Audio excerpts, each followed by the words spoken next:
नमस्कार, महाराष्ट्र लाईव्ह मध्ये आपलं स्वागत. मी रेश्मा फडतरे.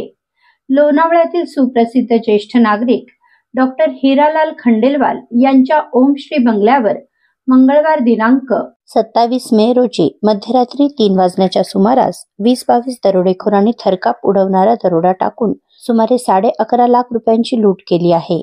लोखंडी ग्रिल आणि 5-6 दरवाजे तोडून आत घुसलेल्या दरोडेखोरांनी वॉचमन आणि त्याच्या पत्नीला बांधून ठेवले व डॉक्टर खंडेलवाल दाम्पत्याला तलवार, कुकरी व दांडक्याच्या सहाय्याने हातपाय बांधून घरातील सोन्या चांदीचे, हिऱ्याचे दागिने, मौल्यवान वस्तू व रोख रक्कम असा एकूण 11.5 लाखाचा ऐवज लंपास केला. मागील 4 वर्षात खंडेलवाल यांच्या घरावर पडलेला हा चौथा दरोडा असून नागरिकांमध्ये पोलिसांविरोधात तीव्र संताप आहे. पोलिसांना माहिती मिळूनही दरोडेखोर 10 फुटांवर असतानाही एकाही आरोपीला अटक करण्यात पोलिसांना यश आले नाही.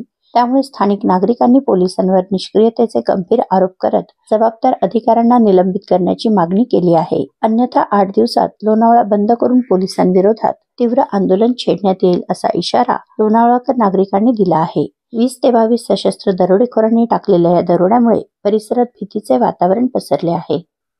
आपल्या परिसरातील घडामोडी जाणून घेण्यासाठी महाराष्ट्र लाईव्ह सबस्क्राईब करा व बेल आयकॉन प्रेस करायला विसरू नका. धन्यवाद.